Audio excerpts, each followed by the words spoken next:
Assalamualaikum warahmatullahi wabarakatuh. Waalaikumsalam warahmatullahi wabarakatuh. A'udzu billahi minasyaitonir rajim. Bismillahirrahmanirrahim. Alhamdulillahirabbil alamin wassalatu wassalamu ala asrofil anbiya'i wal mursalin sayyidina wa maulana Muhammadin wa ala alihi wa sahbihi ajma'in. Rabbi shrah li sadri wa yassir li amri wahlul 'uqdatam min lisani yafqahu qawli. Puji syukur kita panjatkan kehadirat Allah Subhanahu wa taala yang atas berkenannya pada malam hari ini kita bisa bertemu dalam rangka membahas tentang tasawuf dalam perspektif ilmiah eksakta. Sholawat dan salam kita panjatkan ke junjungan Nabi besar Muhammad Sallallahu Alaihi Wasallam serta dengan bertakzim kepada Yang Mulia Tuhan Guru Mursyid kami. Salam hormat yang setinggi-tingginya dan sehalis-halisnya. Izinkan kami menyampaikan tema tentang sistem wasilah sebagai ultrastruktur rohani. Dan sebelumnya kami ucapkan terima kasih kepada DKM Masjid Al-Ikhlas Japos RW 09 Pondok Aren Tangerang Selatan. Kajian ini adalah kajian tasawuf yang dilaksanakan secara mingguan, yaitu pada setiap hari Selasa malam Rabu ba'da sholat Isya. Dan ini adalah kali yang ketiga membahas tentang apa itu sistem wasilah. Secara definisi bisa disampaikan bahwa sistem wasilah adalah hukum semesta yang mengatur sistem kebersambungan antara ruh manusia dengan sang maha ruh yang ada di alam qadim, di Allah Subhanahu wa taala melalui ruhani Rasul di alam qadim. Dan ini pula lah faktor yang menyebabnya rusaknya agama samawi. Kenapa agama samawi diganti? Padahal itu berasal dari Tuhan yang satu. Bahkan kalam qadimnya pun kalam qadim yang satu. Tetapi ketika mewujud di alam dunia ini, kenapa harus diganti lagi? Yang jelas yang kita mengenal ada tiga agama samawi yang terbesar yang sampai hari ini masih ada dan berinteraksi dengan kita semua, yaitu agama Yahudi yang dibawakan oleh Nabi Musa dengan kitabnya Taurat, kemudian agama Nasrani yang dibawakan oleh Nabi Isa dengan kitabnya Injil, dan agama Islam yang dibawakan oleh Nabi Muhammad SAW dengan kitabnya Al-Quran. Nanti akan jelas kita melihat ketika memahami agama dalam perspektif qadimnya, dalam level ruhaninya, itu adalah hal yang sama. Apalagi kalau naik lagi ke dimensi yang tertinggi, dimensi Allah Subhanahu wa taala, ya semuanya dia juga. Hanya manusia ribut ketika berada di alam nyata ini, alam dunia ini, seolah-olah semuanya berbeda. Padahal itu hal yang sama. Misalnya tentang pewahyuan. Wahyu adalah hukum semesta yang diciptakan oleh Allah dalam bentuk kalam, kan tidak mungkin berubah-ubah itu. Hukumnya tetap sama, kan tidak mungkin nabinya berbeda dibuatkan hukum baru. Hanya pembacanya, manusia yang membacakan atau yang menyentuh kalamullah tersebut ketika mewujud di alam dunia ini menjadi berbeda-beda. Karena disesuaikan dengan ruang dan waktunya. Misalnya seandainya Al-Quran itu diturunkan pada abad 21, pasti ada istilah internet gitu kan ya, online, offline itu. Kan dulu tidak ada. Makanya terjadi perbedaan-perbedaan itu. Itu prinsip utamanya. Namun ternyata ada hukum yang lebih universal yang dia tetap sepanjang masa, yaitu tentang hukum kausalitas, frekuensi, dan gelombang. Kalau mewujud di alam dunia memang berbeda-beda, bahasanya berbeda-beda, kemudian bahasannya, hal-hal yang dibahas juga berbeda-beda.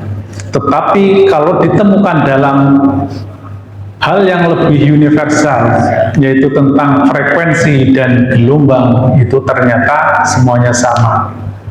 Sehingga yang menjadi paling pokok dalam bahasan ini adalah bagaimana kita menemukan frekuensi tersebut dan bagaimana kita mengadaptasi gelombangnya. Itulah inti dari ajaran agama samawi. Karena kita terbiasa dengan beragama itu tiba-tiba bersyariat, sehingga kita itu terlena, kita kehilangan makna rohaninya. Itulah yang akan menjadi pokok bahasan kami. Karena ini di masjid, jadi saya harus banyak menyampaikan rujukannya. Nanti dikira saya itu ngarang-ngarang gitu ya. Dari mana itu rujukannya?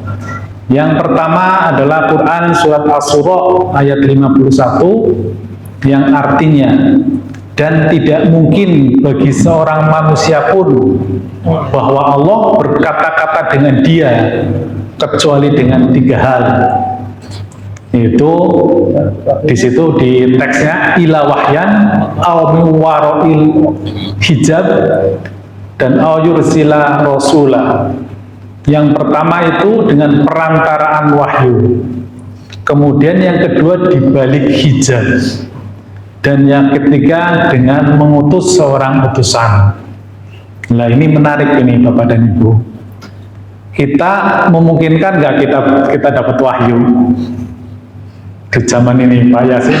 Bisa dapat wahyu, Pak? Kan enggak kan ya. Kemudian dengan mengutus seorang utusan. Nah ini sudah ketemu belum sama utusannya? Gitu. Makanya saya ingin mengeksplorasi tentang makna di balik hijab. Di balik hijab kami maknai sebagai sesuatu yang menutupinya. Jadi seluruh entitas yang ada di dunia ini yang sifatnya bisa dibaca dengan pembaca virtual kita, yang bisa diamati dengan panca indera kita, itu sesungguhnya hijab bagi ruhani. Misalnya omongan saya itu sesungguhnya hijab dari ruhani, termasuk segala atributnya. Mohon maaf saya sampaikan juga ya, doa juga menjadi hijab bagi ruhaninya. Kalau kita fokus sekali pada doanya, kan banyak ya Ustadz yang menyampaikan, wah harus tahu artinya.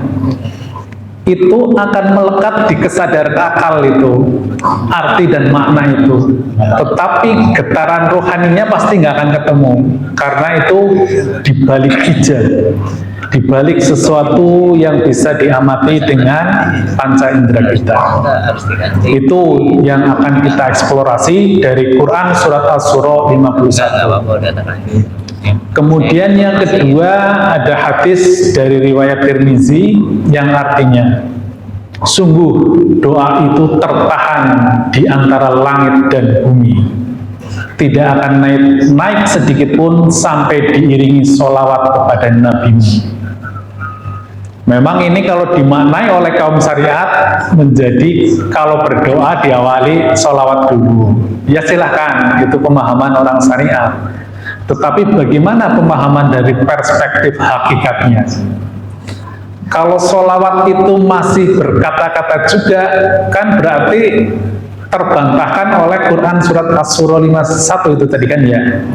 Perkataan tidak mungkin sampai kepada Tuhan. Itu. Sehingga dalam perspektif tasawuf ilmiah, sholawat itu adalah frekuensi ruhani, frekuensi ruhani Rasul. Jadi kalau bahasa Jawanya ya getaran rasa. Jadi semesta ini sungguhnya menangkap seluruh getaran itu ya. Jadi ini ada getarannya. Setiap benda di muka bumi aja itu ada getarannya. Ini ada getarannya, air punya getaran, bumi pun punya getaran. Kalau nggak salah bumi getarannya sekitar 7,8. Akal manusia juga kesadaran itu punya getaran itu. Itu yang kita mengenal frekuensi ya. Ada di mode apa kalau berpikir apa ada alfa, beta, theta itu. Delta, ini menarik. Ada mode delta ini menjadi salah satu kunci ini dalam membahas tasawuf ini. Jadi itu tidak akan naik sampai kita menemukan frekuensi Rasul itu ada di gelombang mana. Itulah makna sholawat bagi kami di Tarekat Arwah. Ya oke, mohon maaf, kami perkenalkan dulu bahwa kami adalah pelaku tarekat arwah. Di bahasan pertama sudah kami sampaikan, yaitu bagaimana kami tentu mengeksplorasi ruang-ruang ruhani. Dan ruhani itu tempatnya bukan di dunia ini. Memang nempel ke badan kita di dunia, tetapi ruh kita bukan di dunia itu. Ruh kita di alam sebelah itu. Di alam akhirat itulah ruh kita. Ruh kita berinteraksi dengan jiwa kita, dengan diri kita. Diri kita itu bisa akal, kemudian bisa kolbu, bisa naluriah. Itulah yang membentuk jiwa kita, kesadaran kita. Jadi seringkali kita terjebak dalam pemahaman jiwa itu, seolah-olah ruh semuanya itu ada di dalam tubuh kita itu, padahal itu hal yang berbeda ya. Ya sama juga ketika kita internet menjelajahi, kan bukan di sini semuanya, kita bisa menjelajahi segala alam, segala tempat, segala lokasi itu ya. Bahkan dari dimensi masa lalu di online itu bisa. Itu yang dimaksud dengan doa itu baru sampai ketika diiringi dengan sholawat. Jadi kalau doa kita tidak dipersambungkan dengan frekuensinya ruhani Rasul, itu tidak sampai dalam perspektif tasawuf. Tapi kalau dalam perspektif syariat, bersolawat dulu baru berdoa. Monggo silakan. Itu memang kita tidak mau berdebat atau beradu argumen. Tetapi ini ada perspektif lain, ini ada sisi lain. Sekali lagi saya sampaikan, manusia itu wujudnya dari jasad dan ruh. Yang kami eksplorasi, yang kami benar-benar gali dari kita itu ruhnya. Kalau jasadnya mah udah selesai lah, kita sudah tahu bersama, dan sudah setiap ustadz, setiap ulama, pemuka agama itu sudah banyak melakukan pemahaman di area itu. Kemudian berikutnya yang menarik itu adalah Al-Maidah 35, yaitu tentang tali wasilah, yang artinya, wahai orang-orang yang beriman, bertakwalah kepada Allah, carilah atau temukanlah wasilah. Wasilah dimaknai sebagai jalan untuk mendekatkan diri atau kebersambungan kepada Allah, dan berjihadlah di jalannya agar kamu beruntung. Memang kalau lihat ayat ini tidak mudah mendapatkan wasilah. Yang pertama adalah kita menjadi orang beriman dulu. Dan di tasawuf atau tarekat arwah, menjadi orang beriman itu tidak mudah. Karena iman itu dimensinya ruhani. Jadi tidak bisa dipahami dengan akal rasional. Ini yang seringkali orang-orang itu memudah-mudahkan, mengenteng-entengkan tentang iman itu. Oh, saya sudah beriman. Itu hanya ngaku pada diri sendiri, hanya sebatas afirmasi itu. Aku sudah beriman loh itu. Tetapi ketika ditanya iman kepada Allah, Allahnya di mana kan nggak ketemu. Ketika iman kepada malaikatullah, malaikatnya juga tidak ketemu. Lebih parah lagi ketika iman kepada Rasul, Rasulnya telah mati gitu. Kan lucu gitu ya. Iman sesuatu yang sudah mati. Ini parah ini, orang yang menganggap Rasul itu sudah mati. Kemudian berikutnya iman kepada kitabullah, bukan kepada Al-Quran ya, kepada kitabullah, kitab-kitabnya Allah. Ini juga kalau kita pertanyakan lebih jauh itu, kitab Allah kan banyak itu. Apakah kita sudah mengenal kitab-kitab yang lain? Terus iman berikutnya kepada hari akhir ya, atau akhirat. Ternyata katanya akhirat nanti. Ini juga menarik nih, nanti suatu saat ini akan kita bahas. Bagaimana kita mengimani sesuatu yang belum terjadi, itu bagaimana kualitas iman kita. Makanya nggak ketemu dalam perspektif syariat kalau kita bicara tentang keimanan. Mengimani sesuatu yang belum terjadi, ini sulit dilogikakan itu ya. Belum terjadi kok sudah diimani gitu. Padahal kalau tahu akhirat itu adalah alam qadim. Alam qadim itu tidak terikat oleh ruang dan waktu. Dia ada mendahului dunia ini, dan dia tetap ada walaupun dunia ini sudah tiada. Itulah makna dari qadim. Dan ini telah terjadi distorsi yang luar biasa kalau kita membahas tentang akhirat itu ya. Karena orang pada umumnya waktu itu berjalan sekuensial gitu. Jadi dari dunia dulu lahir, kemudian mati, kemudian terjadi kehancuran dunia, kemudian masuk ke alam akhirat itu. Padahal sesuatu yang berbeda itu, dimensinya berbeda, bukan berurutan. Itu alam qadim. Kalau akhirat nggak ada gimana? Lah dulu Nabi ketemu akhirat, ketemu surga, ketemu neraka ketika Mi'raj kan. Nah nanti kelihatan kalau kita paham dimensionalnya, itu kita paham Nabi Mi'raj di mana sih gitu, ketemu apa saja di mana itu kelihatan. Kemudian iman kepada qada dan qadar, itu segala catatan, segala blueprint tentang alam dunia ini sudah ada di alam ruhani itu, di akhirat itu. Karena akhirat itu alam partikel kuantum. Jadi pembentuk semesta ini itu ada di alam qadim ini itu. Jadi semuanya sudah selesai di dunia itu, juga hanya istilahnya hanya bagaimana mewujudkan antara posisi dan kombinasi saja. Bahan dasarnya semuanya tuh sudah ada di alam partikel itu. Memang berat menyampaikan ilmu ini, berat, dan menerimanya juga berat itu. Sama diri saya juga awal-awal masuk sini ya benar-benar luar biasa, istilahnya sampai terkapar-kapar memahami ini. Tetapi ternyata ketemu semua di ilmu ini, semuanya ketemu. Bahkan ada sebuah hadis yang menyatakan bahwa umat Nabi Muhammad kan akan duluan masuk surga ya. Itu kalau dalam perspektif syariat nggak bakalan ketemu, di ilmu ini ketemu, karena di level kodimnya, di alam partikel itu tidak ada ruang dan waktu di sana. Jadi kita itu lebih dulu masuk surga kalau tahu jalannya ya, dibanding dengan Nabi Adam. Itulah namanya alam ruh, alam qadim, alam yang tidak terikat oleh hukum ruang dan waktu. Kemudian berikutnya adalah kita mengenal doa setelah adzan. Allahumma rabba hadhihi da'wati tammah was sholatil qa'imah ati sayyidana Muhammadanil wasilata wal fadilah. Sungguhnya kata-kata wasilah itu setiap hari itu 5 kali. Cuma kita acuh tak acuh saja ya mendengarkan wasilah itu, yang artinya, ya Allah, Tuhan pemilik panggilan yang sempurna ini dan sholat yang didirikan, berilah al-wasilah dan al-fadilah kepada Nabi Muhammad, dan kehormatan dan pangkat tinggi, dan bangkitkanlah beliau di kedudukan yang terpuji yang telah Engkau janjikan kepadanya.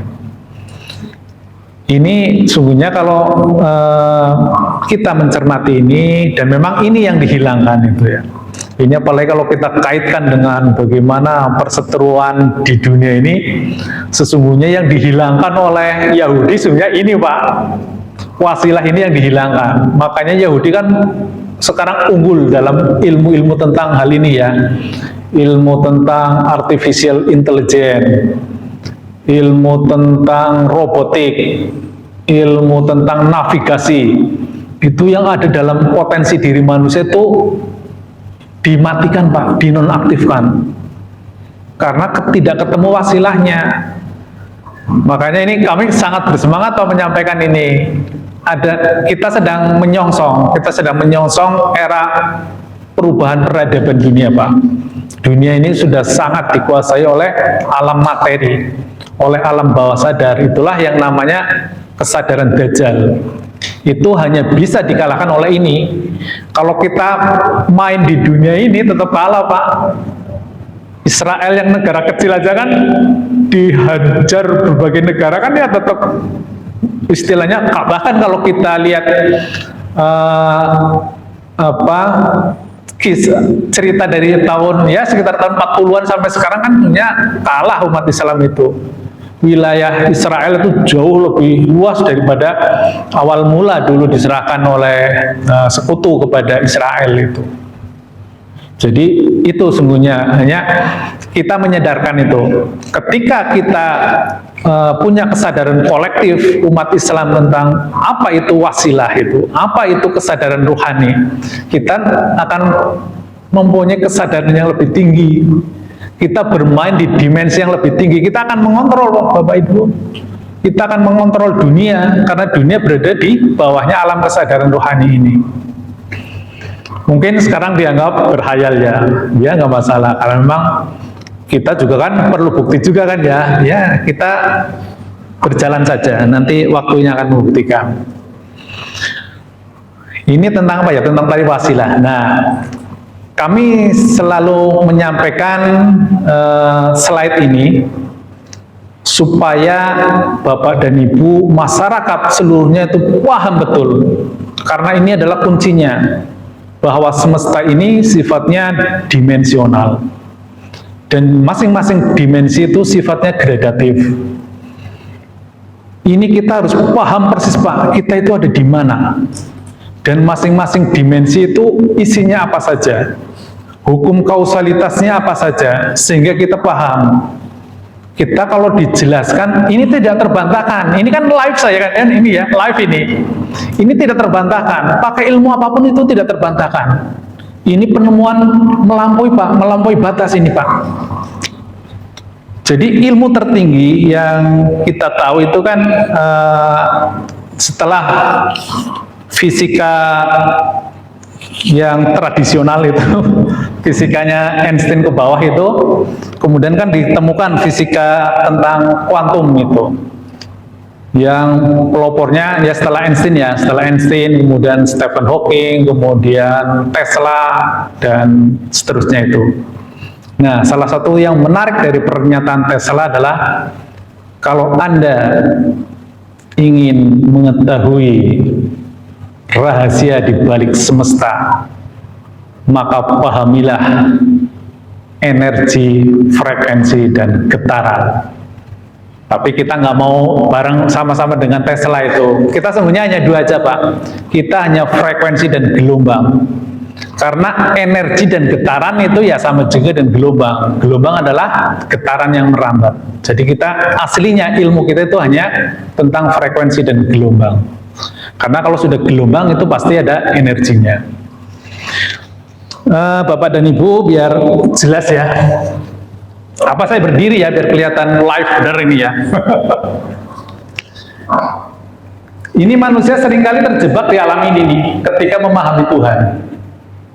Padahal di alam ini Tuhan itu sifatnya laisa kamitslihi syai'un, sebagaimana Quran surat Asy-Syura 11 atau Al-Ikhlas ayat 4, walam yakul lahu kufuwan ahad. Dia tiada yang menyamai, tidak ada sesuatu pun yang menyamai dengan dia. Dan dia bersemayam di atas ars. Dan ars itu pun kita tidak pernah tahu, tetapi itu adalah suatu tempat yang amat tinggi. Itu di ujung tertinggi akhirat. Itulah alam maha qadim, alam maha ultrasonor. Sehingga di alam ini Tuhan tidak dapat dideskripsikan, tidak dapat didefinisikan, tidak dapat diilustrasikan, tidak dapat diabstraksikan, tidak dapat difikirkan, tidak dapat dihayalkan, dibayangkan, itu tidak bisa. Makanya ada makalah masyhur dari Sufi, jangan kau sembah namaku, jangan kau sembah sifatmu, jangan kau sembah af'alku, dan jangan kau sembah zatku, tapi sembahlah aku. Karena Tuhan di sini untuk apa nama, Pak? Orang laisa kamitslihi syai'. Seringkali kesalahan terbesar manusia adalah dari sini. Alam bawah sadar langsung melenting, berhayal tentang Tuhan di alam laisa kamitslihi syai'. Makanya sekarang apa yang terjadi? Sekarang di dunia Islam sedang terjadi peningkatan orang menjadi ateis. Jadi di dunia ini yang sedang tumbuh ateis tertinggi itu di negara Islam, di negara Arab. Dan yang tertinggi di negara Arab Saudi. Ada buku yang namanya God is Created itu ya. Tuhan yang diciptakan. Jadi Tuhan itu diciptakan oleh manusia. Buku itu kurang lebih, walaupun saya tidak membaca tuh, tetapi kurang lebih sebenarnya gini, Pak. Kita mengenal Tuhan kan hanya sebatas informasi. Kita baca buku, kita diskusi, kemudian masuklah ke alam pikiran kita. Akhirnya kan kita mempersepsikan sendiri. Oh Tuhan seperti ini, oh Tuhan seperti ini. Sungguhnya kalau orang tidak mengenal tali wasilah, itu benar buku itu. Tuhan adalah hasil ciptaan manusia, hasil ciptaan akal manusia. Silakan, saya tanya 7 miliar manusia di muka bumi tentang Tuhan, jawabannya ada 7 miliar. Tetapi kalau mengenal ilmu wasilah ini, ada 10 miliar manusia pun jawabannya akan sama. Karena dia sudah paham dimensionalnya. Ini harus paham benar ini, kita hati-hati sekali menyatakan Tuhan di alam ini. Karena kalau kesadaran kita masih di sini, apalagi di paling ujung bawah ini, kita akalnya juga terbatas, kita bermain hanya sekedar keyakinan, afirmasi, kita menduga Tuhan di alam laisa kamitslihi syai'un. Itu menjadi Tuhannya melayang-layang itu, nggak jelas.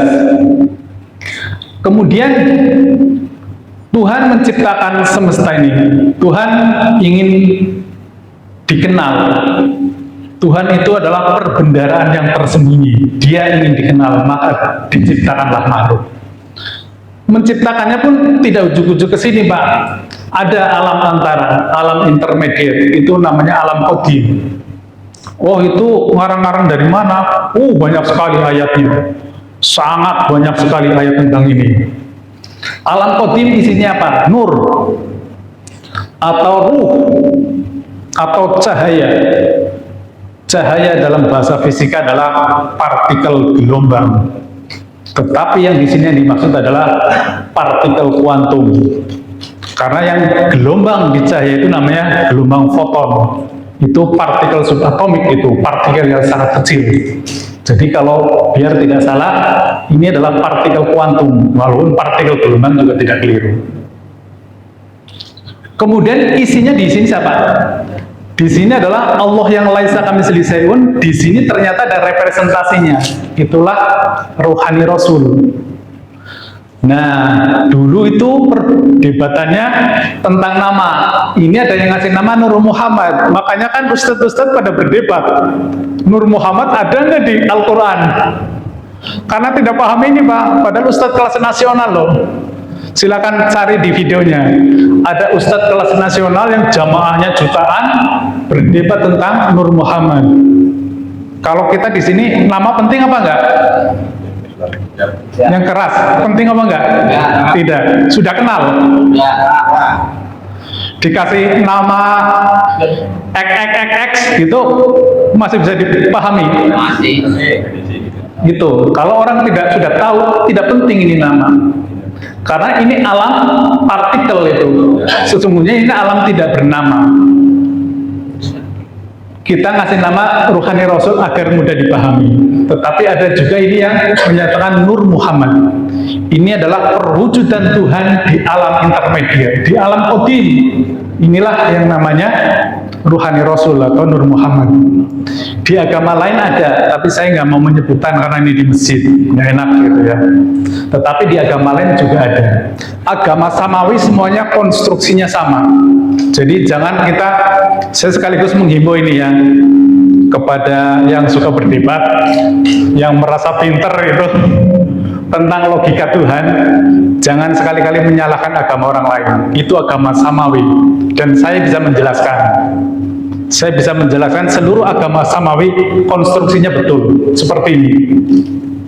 Cuma umat yang pemahamannya pas-pasan, semangatnya tinggi, nah itu senang berdebat, tapi ilmunya kurang gitu. Suka nyala-nyalain agama lain. Konstruksinya sama Pak, saya bisa menjelaskan ini. Kemudian di alam intermediate ini ada apa saja?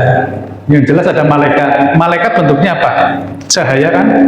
Cahaya, ada juga ruh. Kemudian ada kalam qadim. Nah ini, kalamullah di alam ini tidak terdefinisi, tetapi di sini mewujud menjadi kalam qadim. Bentuknya adalah ruh. Quran itu bentuknya ruh Pak, bentuknya cahaya. Makanya ada juga orang yang menyebutkan Quran cahaya. Kemudian di sini ada kodok-kodar. Blueprintnya alam di sini, ini ada di sini, ini namanya kodok-kodar. Dan kemudian perjalanan akhirat itu ada di sini.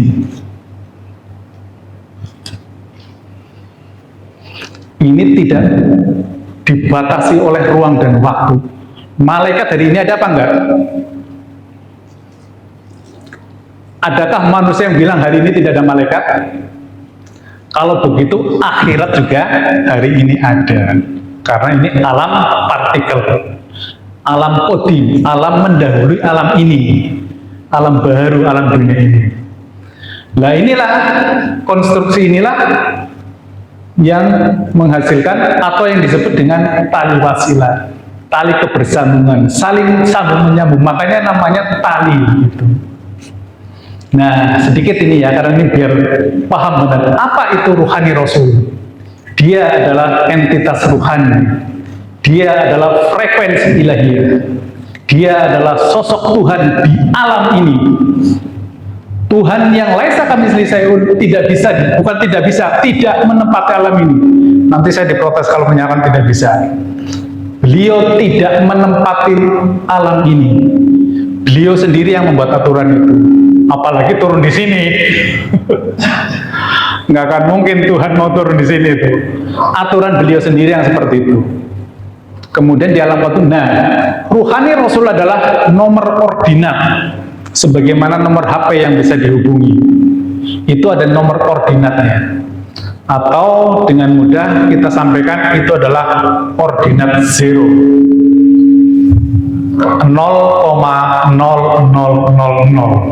Di alam ini kita harus 0. Kita tidak ke kanan, tidak ke kiri, karena ini adalah alam mutlak. Sebagaimana bilangan mutlak, min 7 dimutlakan sama dengan plus 7, dimutlakan sama dengan 7. Itu di sini alam yang murni, alam yang 0. Kemudian fungsi Ruhani Rasul juga sebagai adaptor dimensional antara alam dunia dengan alam laisa kamitslihi syai'un. Inilah adaptornya Pak, persambungannya. Yang mengadaptasi alam ini dengan alam ini, inilah Ruhani Rasul. Jadi kalau kita mau masuk ke sini, sudah jelas sekarang kan, kita harus bersambung dengan Ruhani Rasul, bersambung dengan ordinat beliau, bersambung dengan frekuensi beliau. Itu sesederhana itu sesungguhnya.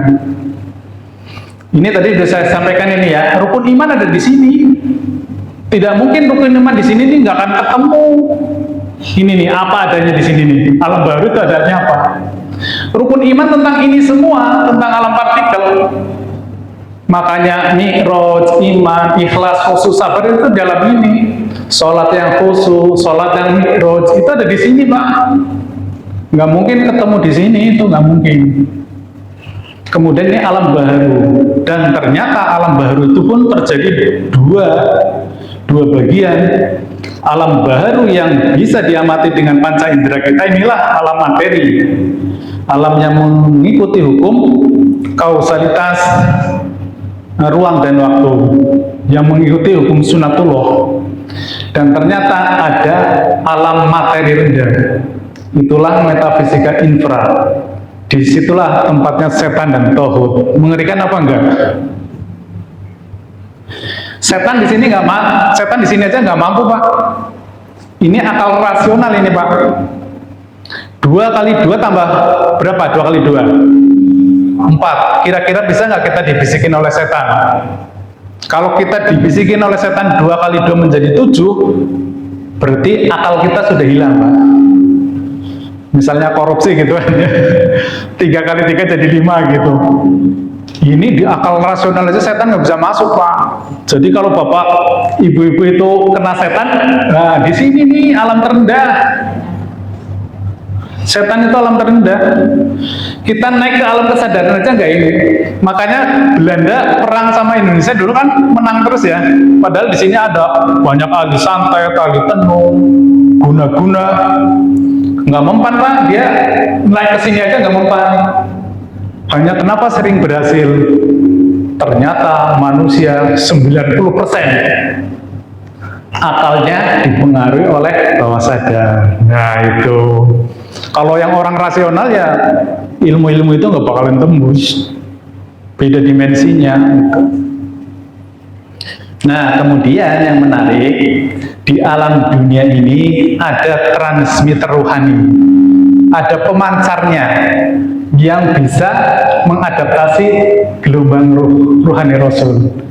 Itulah namanya Nabi dan Rasul.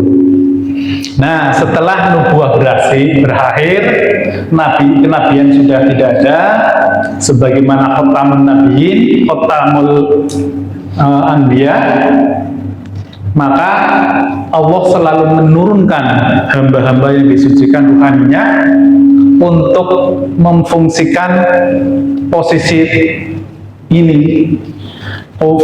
Fungsi pewahyuan dan fungsi nubuah itu selalu ada hamba-hamba yang menggantikannya. Bisa Rasulun min anfusikum, ini ada di Quran surat At-Taubah 128. Bisa juga ulil amri minkum, atiullaha wa atiur rasul wa ulil amri minkum.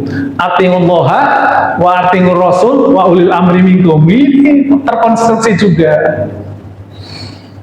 Demikian juga ada al-ulama warasatul anbiya, yaitu ulama yang pewaris Nabi. Dan kemudian ada waliyah mursyida. Ini di Al-Kahfi 17 ya, waliyah mursyida itu. Jadi ini kalau kita bedah ini ya, waliyah mursyida di Al-Kahfi 17 itu mengerikan. Jadi Allah itu menunjuki manusia itu dengan petunjuk. Dan orang yang tersesat itu adalah orang yang tidak dipertemukan dengan waliyah mursyida. Itu silakan dibuka nanti ya, Al-Kahfi 17 itu mengerikan sekali itu ya. Nah ini penting nih Pak Yasin. Pak Yasin nggak usah terlalu sedih Pak. Tadi kelihatannya susah banget itu ya. Ternyata mudah ini Pak Yasin. Kalau kita mengikuti Rasul itu luar biasa.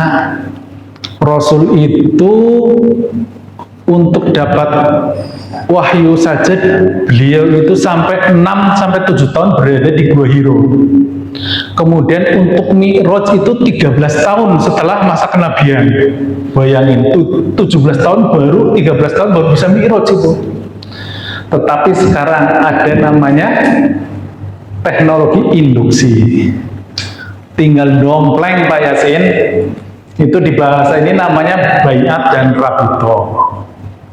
Nah ini yang hilang juga dari bukan kebiasaan lagi ya, praktek-praktek beragama zaman Rasul dengan sekarang. Dulu semua umat itu berbaiat dengan Rasul, bahkan pasca Rasul itu semuanya juga berbaiat dengan ulil amrinya, dengan khulafaur rasyidin. Saya ingat betul waktu itu kenapa Husain itu dibunuh oleh Yazid bin Muawiyah, karena Husain tidak mau berbaiat. Boleh jadi Husain itu paham ulil amri minkum yang diemban oleh Yazid bin Umayyah, bisa jadi beliau tidak membawa ini. Beliau bukan transmitter. Husain paham, boleh jadi itu ya analisa saya, itu boleh jadi. Dan hasilnya seperti itu, beliau dibunuh gitu ya.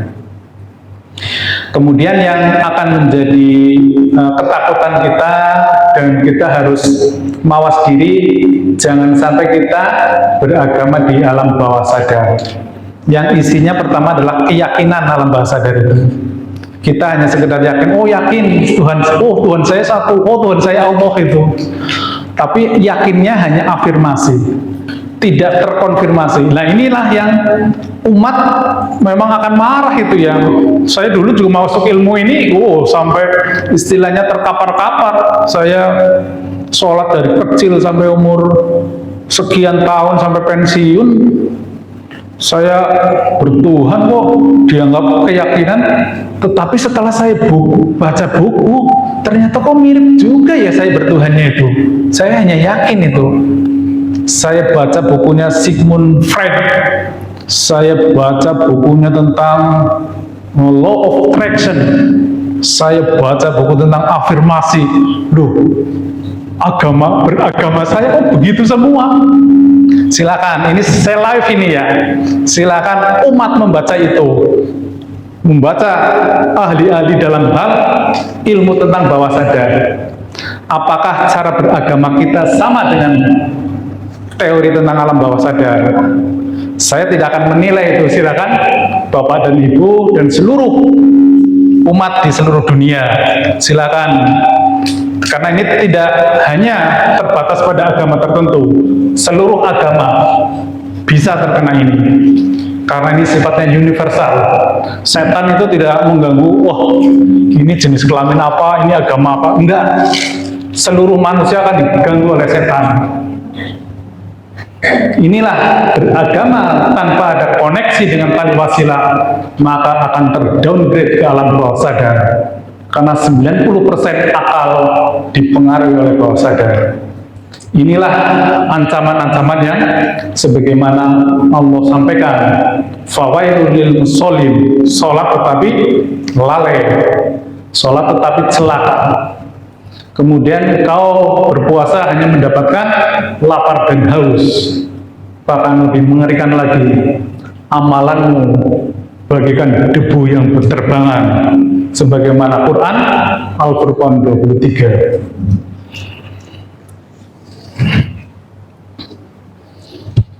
Pemirsa dan dimanapun berada, saya nggak menakut-nakuti gitu ya. Karena saya ngasih solusi, saya bukan menakut-nakuti. Ada solusinya nanti ya.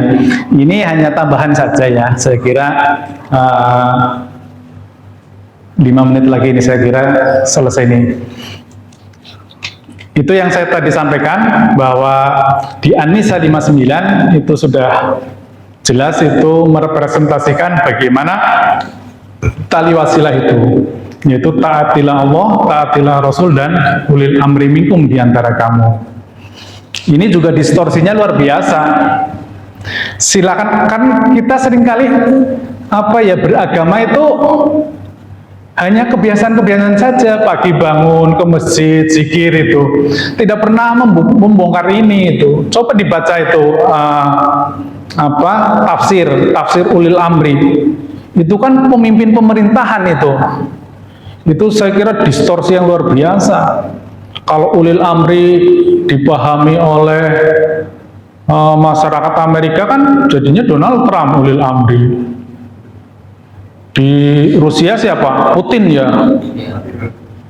Apalagi kalau di Korea Utara siapa? Kim Jong Un. Ulil amri itu. Padahal ulil amri itu adalah pemimpin umat, pembawa wasilah, Pak. Ulil amri itu pembawa wasilah.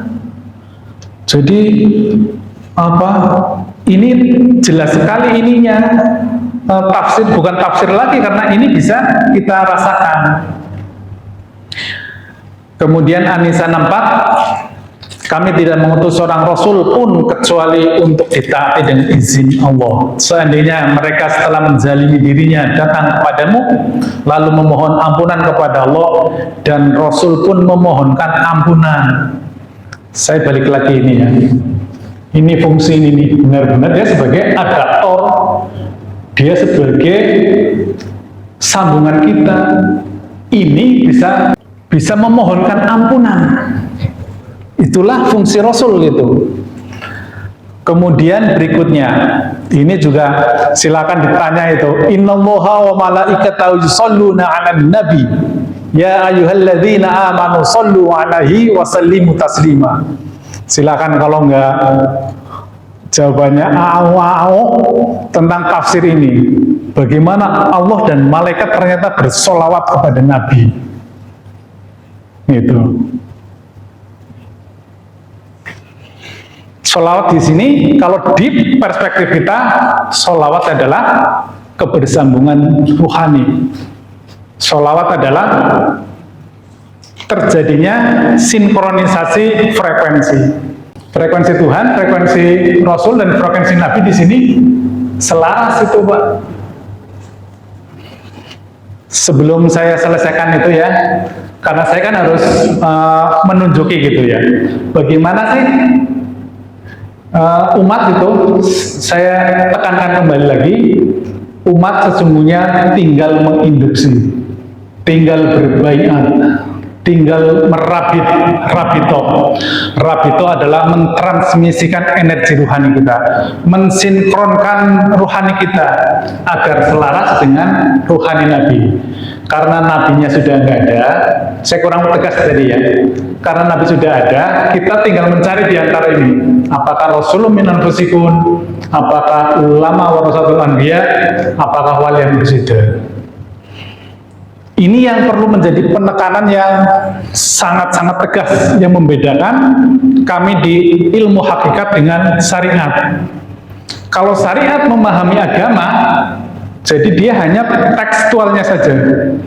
Teksnya dipahami, walaupun pemahamannya juga bisa dari ulama, dari buku-buku, dari kajian, kemudian dipahami sendiri dan dilaksanakan sendiri.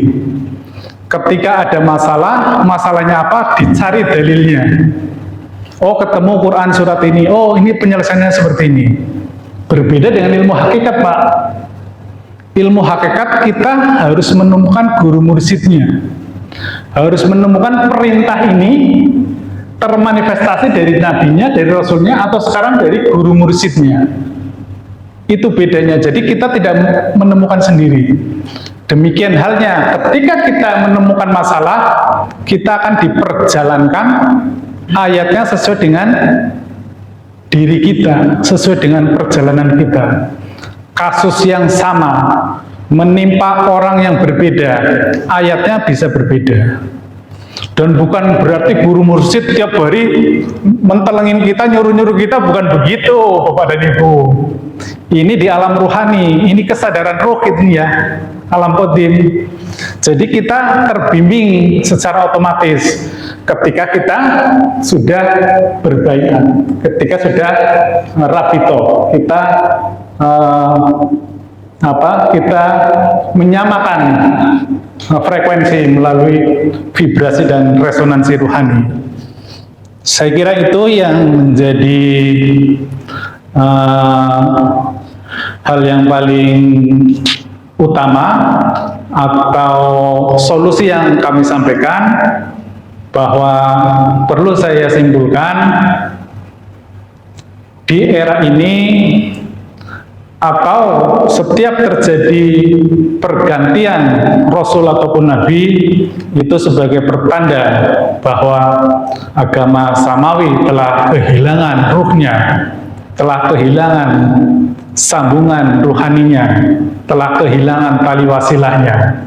Pun di masa ini kita juga harus tetap bersambung. Dan ternyata di setiap masa, di setiap zaman, Allah selalu mengirimkan hamba-hamba yang disucikan ruhaninya untuk menggantikan posisi Nabi. Dia bisa seorang rasulun min anfusikum, bisa ulil amri minkum, bisa al ulama warasatul anbiya, dan bisa pula waliya mursida. Itu orang itu yang harus ditemukan. Kalau kita menemukan orang itu, maka tugas kita adalah bagaimana kita mempersambungkan rohani kita agar seluruh ibadah-ibadah kita menjadi bernilai di mata Allah Subhanahu wa taala karena tersambung ke dalam sistem wasilah. Dan yang terakhir saya sampaikan hadis riwayat Baihaqi yang artinya hampir datang kepada manusia suatu zaman ketika Islam tinggallah nama, Al-Quran tinggal tulisannya, dan masjid-masjid mereka megah tetapi jauh dari petunjuk atau hidayah. Ulama-ulama mereka titik-titik dan titik-titik. Baca saya sendiri. Demikian, mohon maaf sekiranya banyak hal yang kurang berkenan dalam penyampaian kami. Illahi anta maksudi wa ridhoka matlubi. Wassalamualaikum warahmatullahi wabarakatuh. Waalaikumsalam warahmatullahi wabarakatuh. Selanjutnya, kalau ada yang perlu didiskusikan, kami persilahkan. Atau ada ininya, ada moderatornya. Pak Gun, udah habis pertanyaannya gimana? Saya tadi Oh, monggo. berat yang diaplikasikan saya ya. Saya pribadi berat nih ilmunya. Cuman yang ringan aja nih. Iya, ya, Mas. Perihal pertama yang paling itu di bawah sadar gitu kan. Iya. Jadi saya tuh alhamdulillah sejauh ini merasa, saya pribadi merasa sudah mulai punya keimanan sehingga saya bisa sedikit-sedikit berbuat baik, sedikit-sedikit bisa baca Al-Quran. Cuma kadang-kadang kalau sholat itu saya, contoh simpel gitu kan, saya bisa ingat Pak Haji, bisa ingat Pak Haji Hadi, gitu, bisa ingat Pak Gunawan saat sholat. Apakah itu artinya saya sholatnya masih di bawah sadar gitu ya? Jadi nggak enak. Karena ini perlu gitu buat kita semua, bahwa sholat itu kan harus fokus ya, Iya. harus fokus, harus khusyuk. Nah sementara itu terus terang aja saya pribadi, ketika Allahu Akbar mungkin insya Allah lebih khusyuk tuh. Cuma udah dalam perjalanan tuh bisa jadi ingat cucu gitu kan. Mancing. Ya, mancing kebetulan nggak suka gitu kan. Terus, nah apakah itu artinya kesadaran saya masih di bawah alam sadar? Itu mungkin Pak Haji, makasih sebelumnya. Iya, terima kasih. Sungguhnya saya nggak enak itu jawab sama Pak Waris. Tetapi ya harus saya jawab itu Pak. Ini nanti Pak, nanti akan kita ada sesi khusus bahwa sholat kita ternyata seimbang, seirama Pak, seirama dengan dimensi-dimensi ini. Jadi masing-masing dimensi itu mencerminkan kualitas sholat kita.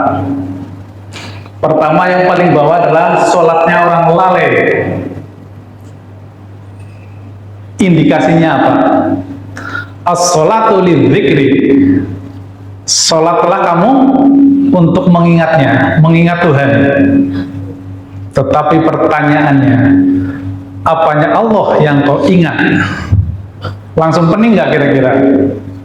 Demikian juga, kan sebelum sholat kita berislam dulu ya, bersyahadat kan, asyhadu an la ilaha illallah. Pertanyaannya, apanya Allah yang kau saksikan? Ini langsung kelemun-kelemun. Apalagi tambah di sini, inni wajah wajhiya, hadapkan wajahku kepada wajahnya. Pingsan Pak.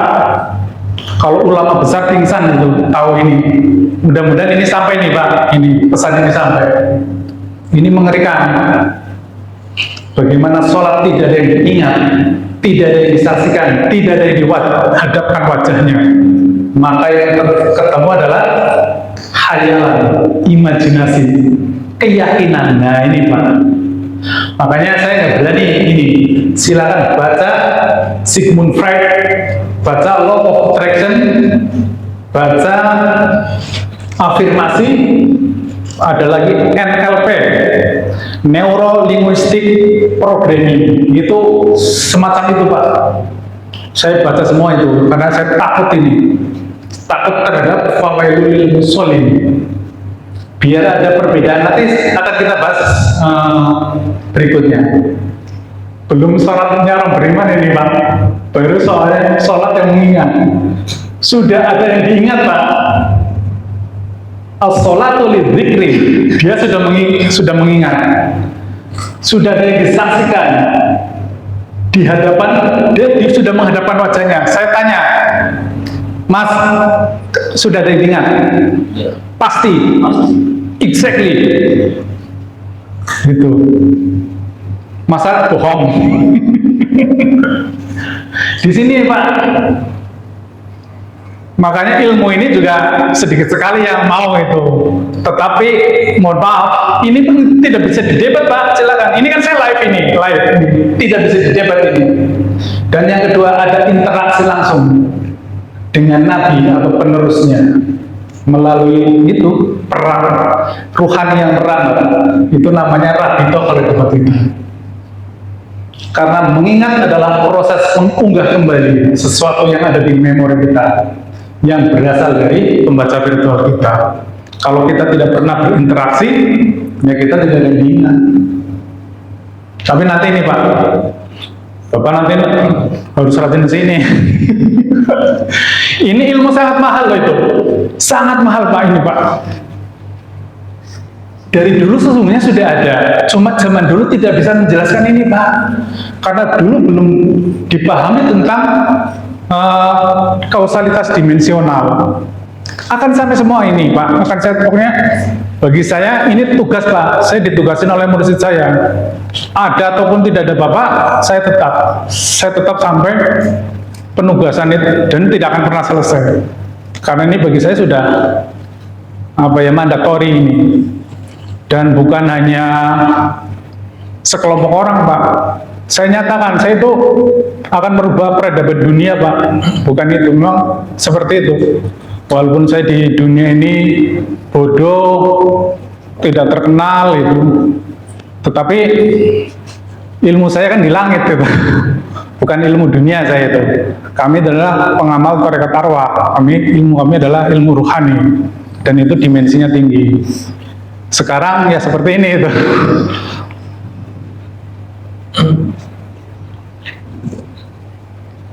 Pak Hadi, monggo. Bukan Kalau saya tertarik sama yang wasilah. Oke. Tenang aja Pak, kita sesuai dengan undangan saya Pak. Saya siap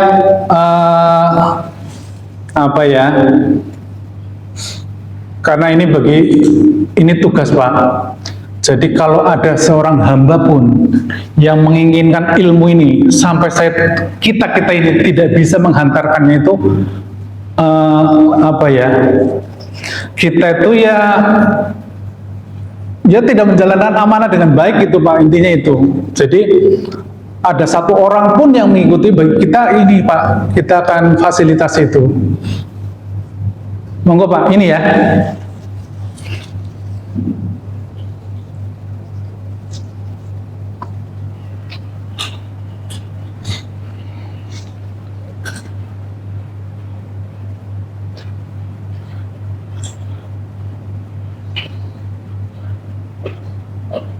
Berarti di dunia itu banyak sekali mursyid-mursyid. Dalam kurun waktu tertentu atau dalam? Karena di Indonesia sendiri kan ada mursyid dalam arti kan di sini ruh, arwah. Ada juga yang syariat. Kalau syariat kan kiai, ustadz, ulama. Karena di mereka ini dia harus bayar juga kepada amirnya. Oke. Iya. Seperti di Iran kan sama ada sah Irannya ya. Kalau di Indonesia kan ada juga golongan yang harus bayar sama amirnya. Karena kalau nggak bayar berarti sia-sia. Iya. Nah kalau yang di sini, Itu aja.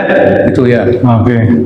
Saya kira ini pertanyaan menarik ini Pak Hadi, berarti sudah paham tentang tentang tarekat itu ya. Yang pertama kan di episode pertama sudah kami sampaikan bahwa tarekat kita adalah tarekat arwah, kita adalah tarekat ruh, kita bermain di sini Pak. Perjalanan kita adalah perjalanan di sini Pak. Kita akan memperjalankan kita di alam akhirat saat di dunia ini. Akan sampai Pak nanti Pak, bagaimana kita berada dalam dua kesadaran ini. Ruh kita berada di kesadaran ini, jasad kita berada di kesadaran ini, dan mode kesadaran kita ada di tengah-tengah sini. Kita bisa melenting ke atas, melenting ke bawah itu. Yang membedakan antara tarekat arwah atau sesuatu yang sifatnya frekuensi ilahiyah dengan frekuensi saitonia, yang paling utama adalah rasa merasa diri kita. Jadi walaupun itu kelihatannya, karena ini alam abstrak juga Pak. Di sini alam bawah sadar juga alam abstrak, ini alam abstrak. Tetapi di sini masih ada keinginan, hasrat. Walaupun itu dari ulama karomah sekalipun Pak. Apalagi pingin jabatan. Ulama sehebat apapun, kalau sudah ada itu berarti di sini Pak. Saya pastikan di sini. Di sini ini sudah tidak ada permintaan Pak. Terserah dikasihnya apa. Kita tinggal ngikut saja. Nah, pertanyaannya, siapakah orang setelah nubuah berakhir? Saya sebenarnya paling malas bercerita ini Pak. Nanti kita akan kembali turun lagi ke kesadaran sini. Jadi saya tidak pernah mau menyebutkan. Bahkan kalau saya sering ditanya itu, kan di komunitas nama saya Mbah Mun itu tarekatnya apa? Dia saya sebutkan tarekat kami adalah Naksabandiyah Khulidain Nusantara. Tetapi itu nama di dunia, nama di alam realitas ini. Terus kemudian silsilahnya kemana? Silsilahnya ada. Tapi saya pastikan Pak, seluruh silsilah tarekat itu tidak ada yang nyambung tahunnya itu. Makanya silsilah tarekat itu tidak dikasih tahun. Saya sebelum masuk ke tarekat ini sudah saya cek semua itu Pak, silsilah, dan itu bisa dibuat silsilah itu. Dan saya menemukan di sini ini Pak yang membedakannya, frekuensi ruhani. Bagaimana cara berpikirnya? Ada dua Pak. Yang pertama, sang mursyid bisa mempersambungkan nur iman kita. Dan yang kedua, bisa membacakan Al-Quran Qadim. Dulu Pak, itu sekelas waliullah Pak bisa membacakan Al-Quran Qadim Pak. Sekarang Pak, bagaimana kita nggak bisa membuktikan? Suatu saat nanti saya akan buka Pak, Quran Qadim. Saya kan orangnya nggak jelas kan ya Pak ya. Saya belajar Al-Quran dari mana Pak? Saya orang nggak jelas Pak di dunia ini. Di dunia ini orang bodoh saya, orang bodoh, orang yang terpinggirkan, termarginalkan, tidak tenar saya Pak. Dari mana saya bisa dapat ilmu tentang Quran Qadim? Makanya yang selalu kami sampaikan, ada dua hal kalau Anda mau cari mursyid. Yang pertama, dia bisa mempersambungkan rohani kita. Buktinya apa? Kita bisa Pak berjalan di sini Pak. Di alam akhirat. Kita pertama dibayat aja itu sudah masuk alam barzah Pak. Itu siksaannya Pak, kalau saya dengan istri saya beda Pak. Saya dosanya banyak, siksaannya saya luar biasa Pak. Kalau istri saya nggak terlalu ini, saya siksanya luar biasa. Saya di perjalanan. Bagaimana saya tahu bahwa itu alam akhirat? Ya yang saya rasakan sebagaimana teks yang di Al-Quran itu. Masuk pertama ke situ ya benar Pak, matamu buta, kemudian telingamu tuli. Kan seperti itu ya kita kondisi arwah kita, roh kita ketika masuk ke alam barzah ini. Kita masuk ke alam akhirat, masuk neraka ya. Saya kalau zikir, suluk itu ya bukan bersenang-senang Pak, mau masuk neraka Pak. Saya sudah biasa masuk neraka itu. Jadi sudah ya Lah udah pernah saya masukin ngapain Pak? Ya makanya nggak saya taruhin juga, neraka juga sudah saya masukin. Apakah saya sudah di surga? Ya rahasia lah. Tetapi menyelesaikan Pak, menyelesaikan perjalanan ini pada saat kita di dunia ini. Nanti Pak akan kita sampaikan bagaimana ilmu dunia ini ada yang namanya paralel multiverse. Alam dunia ini dengan alam ini bisa berjalan beriringan Pak. Kesadaran rohani kita ada di sini, tetapi kesadaran lahiriah di sini. Karena masing-masing dimensi punya kausalitasnya masing-masing. Saya kalau haus juga tetap minum Pak. Di ilmu itu indahnya begitu Pak, kita menjadi orang biasa-biasa saja Pak. Tidak ada yang hebat, tidak ada yang sakti, tidak ada yang karomah, itu nggak ada Pak. Tapi kalau Tuhan mau kasih ya silakan aja itu. Tetapi di sini nggak ada. Ini adalah ilmu zero, not belonging. Kita tidak boleh berharap apapun. Ketika ada berharap sedikit pun maka terbakar. Di ilmu ini pasti terbakar Pak.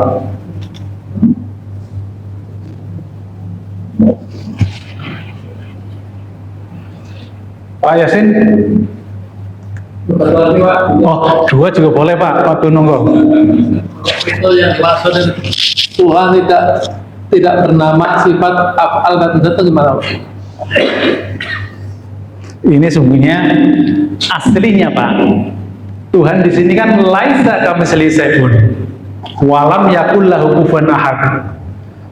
Tidak berbeda dengan segala sesuatu dan tidak ada yang menyamainya. Lah untuk apa nama di sini Pak? Apakah di sini ada nama? Kalau ada nama berarti dia tidak laisa kamitslihi syai'un. Kalau dia punya sifat berarti dia bukan laisa kamitslihi syai'un. Nama, sifat, apa dan zat adalah definisi dari manusia dari alam sini Pak. Kita mendeskripsikan Tuhan. Oh, Tuhan itu adalah namanya Allah. Ini Pak, kalau dulu kan saya suka berdebat itu ya.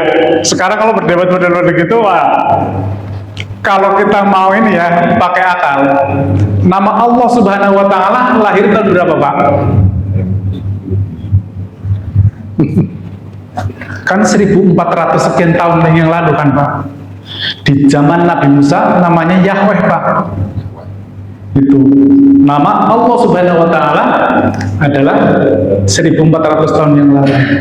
Jadi nama tidak ada di sini, adanya di sini.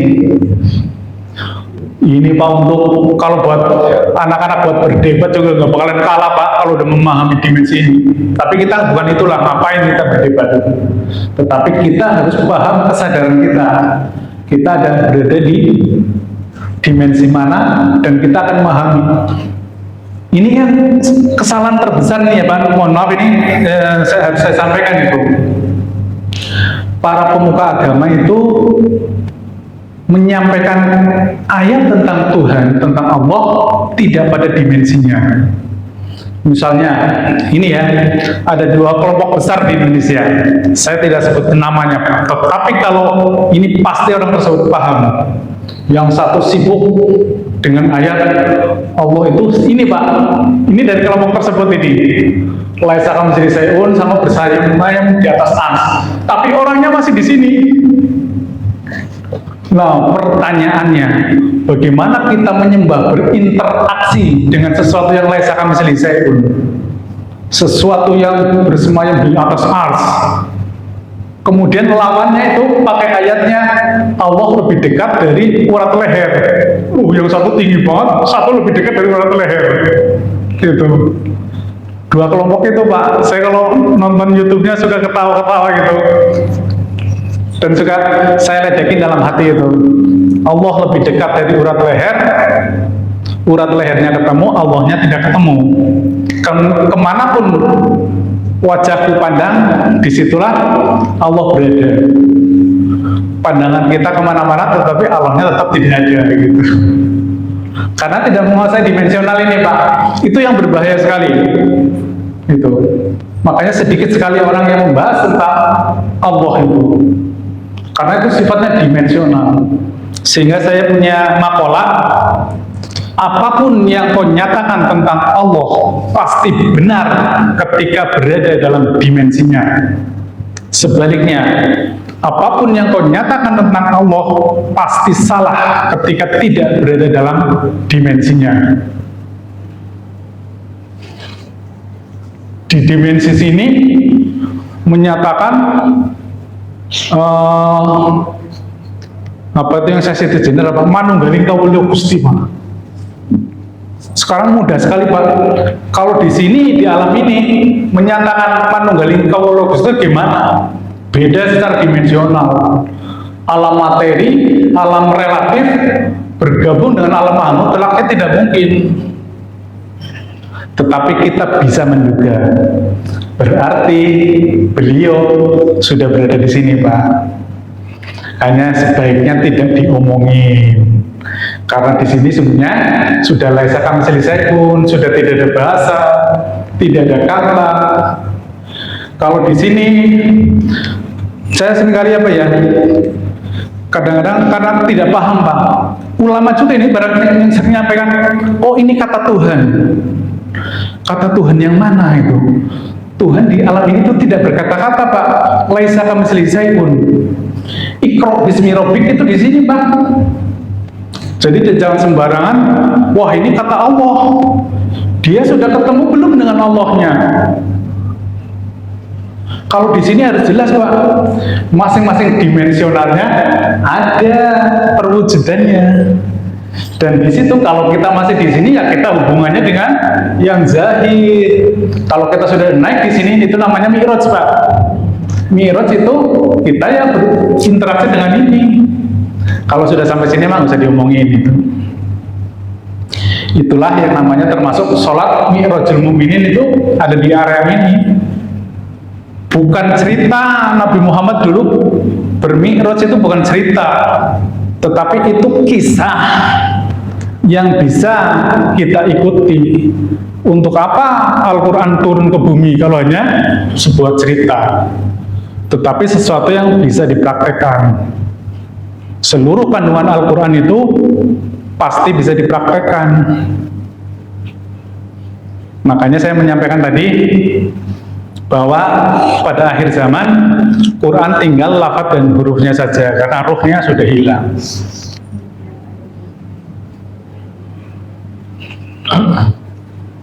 Demikian. Bu ada yang ada Bude? Udah ngomong aja kira-kira.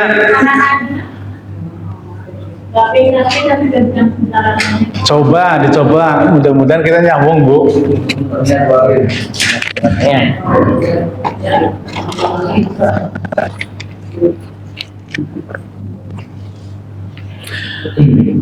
Intinya sebelum kami tutup, ini tuh ilmu rohani. Bapak dan Ibu tidak usah gelisah, tidak usah resah, tidak usah harus tahu, Pak. Yang penting kalau berniat, ruhanianya disambungkan saja, frekuensinya disambungkan. Biasakanlah pada posisi delta, Pak. Karena belajar ilmu ini adalah kita berada dalam frekuensi delta. Itu menjelang tidur, Pak. Makanya mohon maaf, saya kalau sholatan habis sholat saya berbeda mungkin dengan orang-orang itu, Pak. Saya menikmati, Pak, menikmati kesadaran di delta itu, Pak. Jadi orang-orang, mohon maaf, saya bukannya wah itu Pak, aku itu beda sendiri, orang-orang pada ikut itu, ya saya cara menyambungannya sendiri-sendiri, Pak. Saya nikmat seperti itu. Yang baca-baca ya intinya seperti itu, Pak. Saya menyambungkan ke sini, Pak. Jadi saya malah nggak perlu ngomong, Pak. Kalau kita sudah ini kan sudah disampaikan tadi As-Surah 51 kan tidak ini. Tapi pun itu boleh, Pak.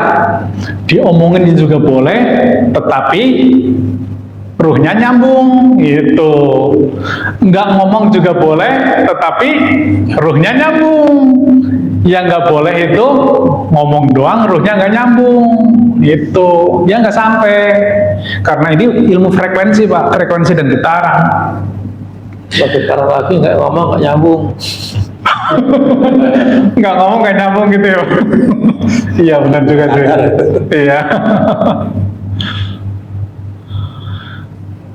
Jadi seperti itu nanti kita akan semuanya lah akan kita ungkapkan itu, dan mohon maaf Pak kalau saya kelihatan kadang-kadang agak sombong itu. Memang ini Pak untuk apa ya, memberikan ya semacam gebrakan gitulah, biar kalau saya sudah kan orang biasa, ngomongnya biasa, siapa yang dengar Pak Warsa gitu kan. Ini orang biasa, orang gak jelas, tapi ngomongnya agak kenceng gitu kan, biar wah ini apa ini gitu. Dan saya juga kan nggak mungkin saya ngomong ngawur di depan umum seperti ini Pak, nggak mungkin juga kan. Saya juga ya bertanggung jawab, siap Pak kalau diajak apa berdiskusi itu siap.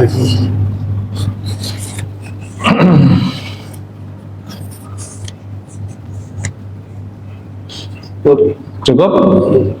Demikian yang dapat kami sampaikan. Sekali lagi kami mengucapkan terima kasih kepada DKM Masjid Al-Ikhlas yang telah memberikan fasilitas ini, dan kepada jamaah baik yang offline maupun online di seluruh Nusantara. Saat ini baru Nusantara ya, di luar negeri belum ada.